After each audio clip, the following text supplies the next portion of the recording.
اچھا بچوں، تم لوگ جلدی سے اٹھ جاؤ، ناشتہ واشتہ کرو۔ میں بس ابھی ہاسپٹل میں ایک ایمرجنسی ہے، اس کو نپٹا کر آدھے پونے گھنٹے میں واپس آ رہی ہوں۔ تم لوگ تیار ہو جاؤ۔ ماں نے اپنے بچوں کو یہ کہا۔ سب سے چھوٹے بچے، جس کی عمر 6 ماہ تھی، بوسہ دیا اور ہاسپٹل چلی گئی، کیونکہ ڈاکٹر تھی۔ ہاسپٹل میں ایک زخمی آیا ہوا تھا، جس کو میزائل حملے میں جو زخمی ہوا تھا اس کو دیکھنا تھا۔ ہاسپٹل چلی گئی۔ ابھی ہاسپٹل کے دروازے پہ پہنچی تھی، کوئی بھاگتا ہوا آیا، کندھے سے پکڑا۔ ڈاکٹر، سنو، تمہارے گھر پر میزائل حملہ ہو گیا ہے، کچھ نہیں بچا۔ کہ ابھی دروازے پہ کھڑی تھی۔ مجھ سے تو رپورٹ بھی اس طرح نہیں ہو پا رہا کہ جس طرح میں رپورٹ کرنا چاہ رہا ہوں۔ ظاہر ہے ہم نے اخلاقیات کا بھی رکھنا ہوتا ہے ایک زاویہ۔ یہ میں آپ کو غزہ کا ایک کل کا واقعہ سنا رہا ہوں۔ ایک ڈاکٹر صاحبہ MBBS ڈاکٹر سرجن ہیں، اور غزہ کے ایک ہاسپٹل میں روزانہ ان کا کام یہی ہے کہ زخمیوں کو دیکھنا، دیکھ بھال۔ اور کل ان کے ساتھ کیا ہوا ہے میں آپ کو وہ بتاتا ہوں، لیکن اس سے تھوڑا سا پہلے صرف آپ کا 30 سیکنڈ کا ٹائم لوں گا کہ مجھے بڑی حیرت ہوئی یہ دیکھ کر کہ پوری دنیا خاموش ہے اس پہ۔ چلو وہ تو ہے، ہمارے پاکستان سے تقریباً اس وقت کو 8-10 ہزار ولاگرز، یوٹیوبرز، فلاں فلاں۔ خان صاحب کا جیل میں پسینہ بہت آتا ہے، گرمی بہت ہے۔ نواز شریف نے مودی کے خلاف بیان کیوں نہیں دیا، ٹویٹ کیوں نہیں کیا؟ اس پہ روزانہ 5 سے 10 ہزار ولاگز آتے ہیں، لیکن ان معاملات پر جہاں اتنا ظلم ہو رہا ہے کوئی نہیں بولتا۔ اس کی وجہ جانتے ہیں آپ کیوں ہے؟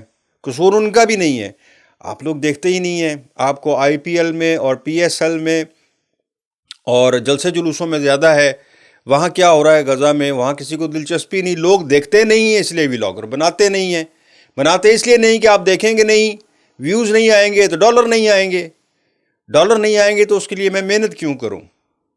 اس لیے کوئی بول ہی نہیں رہا۔ بہرحال میں اپنا فرض آج پورا کر رہا ہوں، اور آئندہ بھی کرتا رہوں گا، پہلے بھی کر رہا ہوں، کہ کوئی دیکھے نہ دیکھے، جو 10-20-30 لوگ آپ لوگ دیکھ لیں گے وہ دعا کر دیں گے ان مظلوموں کے لیے۔ ہو سکتا ہے کسی کی دعا لگ جائے، اور اگر کوئی بد دعا دیتا ہے تو ہو سکتا ہے کہ کسی ظالم کو وہ بد دعا ہی لگ جائے۔ بہرحال یہ میں آپ کو بتا رہا ہوں کہ ایک ڈاکٹر جس کے 10 بچے تھے، صبح اٹھی ہے، گھر میں ناشتہ واشتہ بنانے کے لیے ابھی اٹھی تھی، فون آ گیا ہاسپٹل سے کہ ڈاکٹر صاحبہ جلدی آئیے، کوئی زخمی آیا ہوا ہے، میزائل حملے میں زخمی ہو گیا تھا۔ بچوں کو وہیں چھوڑا۔ سب سے چھوٹا بچہ 6 ماہ کا بچی ہے، 6 ماہ کی۔ سب سے بڑی بچی جو ہے 15 سال کی۔ بیچ میں چھوٹے بچے ہیں سارے، یعنی بڑا بچہ نہیں، سب اتنے ہی ہیں۔ سب سے بڑی 15 سال کی ہے، اور شوہر بھی گھر میں سویا ہوا ہے۔ تو وہ اسی حال میں ان کو چھوڑ کے، سب سے بڑی بچی جو 15 سال کی، اسے کہا کہ ان کو ناشتہ واشتہ بنا کے دو، منہ ہاتھ دھلاؤ، میں واپس آ رہی ہوں۔ ابھی دروازے پہ پہنچی، فون آ گیا کہ جناب اسرائیل کا ایک حملہ ہو گیا ہے، اور اس میں آپ کا پورا گھر تباہ ہو گیا ہے۔ تھوڑی دیر بعد اطلاعات آنا شروع ہوئیں، ایمبولینسز پہنچ گئیں، بھاگی وہاں پر۔ دیکھا تو گھر میں کچھ بچا ہی نہیں تھا، صرف ایک 6 ماہ کی بچی جو تھی، اس کے اوپر کوئی چیز گر گئی تو اس کی وجہ سے وہ بچ گئی۔ وہ زندہ تھی، زخمی تھی، زندہ تھی۔ اور خامد جو تھا اس کے بھی ہاتھ پاؤں وغیرہ اپنی جگہ پہ ٹوٹے ہوئے تھے، سب زخمی تھا، بے ہوش تھا، ایک وہ بچ گیا۔ 9 بچے اس کے شہید ہو گئے۔ 9 کے 10 میں سے 9 بچے اس کے شہید ہو گئے۔ قیامت کسی نے سنی ہی نہیں، کسی نے دیکھی تصور، ہم نے تو پڑھا ہی ہے نا قرآن پاک میں، اسلام دین میں ہمیں جو آج تک بتایا گیا قیامت کے جو بارے میں، وہی ہم جانتے ہیں۔ لیکن اس ماں پر جس کے 10 میں سے 9 بچے شہید ہو جائیں، اور 15 منٹ کے اندر اندر ان کو بوسہ دے کے گئی کہ میں آ رہی ہوں، کوئی نہیں بولتا اس پہ۔ ادھر ایمریٹس میں چلے جاؤ، کھابے چل رہے ہیں، استقبال ہو رہے ہیں بڑے بڑے لیڈروں کے، اور جناب کھابے شابے چل رہے ہیں، موجیں چل رہی ہیں، کوئی نہیں بول رہا۔ اچھا بھائی، کوئی بات نہیں۔ غزہ میں تو اب کچھ بچا ہی نہیں ہے۔ سچی بات تو یہ ہے کہ اس میں تو کوئی، آپ کسی بھی جگہ کھڑے ہو کے نیچے دیکھیں، کسی اونچی منزل میں، آپ کو صرف ملبے کا ڈھیر نظر آتا ہے. خوراک وہاں پہنچ ہی نہیں رہی، خوراک بند کی ہوئی ہے انہوں نے.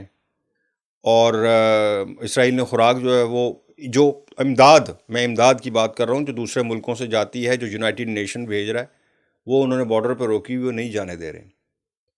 اتنی ضرورت نہیں ہے یونائٹڈ نیشن کے اندر کہ وہ اس پر کوئی مطلب کہ اتنا سخت ایکشن لے لے کہ جو قحط پھیل گیا وہاں پر. آپ دیکھیں جو تصویریں وہاں سے آ رہی ہیں، بچے جو ہیں بھوک کی وجہ سے ہڈیاں نکل آئی ہیں ان کی.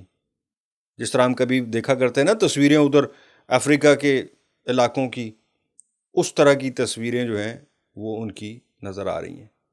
پر یہ اتنا بڑا ظلم ہوا ہے، اتنا بڑا ظلم ہوا ہے، اور کوئی اس پر بولنے کے لیے تیار ہی نہیں، کوئی سننے کے لیے تیار نہیں. پتہ نہیں آپ لوگوں نے پوری دیکھنی ہے نہیں دیکھنی ہے. بس اتنی سی درخواست ہے کہ ان مظلوموں کے حق میں دعا کر دیں. جب بھی آپ کو وقت ملے ان کے لیے دعا کر دیں، اور اگر ہو سکے تو ظالم کے لیے منہ سے بد دعا ضرور مانگیں، شاید کسی کی قبول ہو جائے. مجھے دیں اجازت. اللہ حافظ.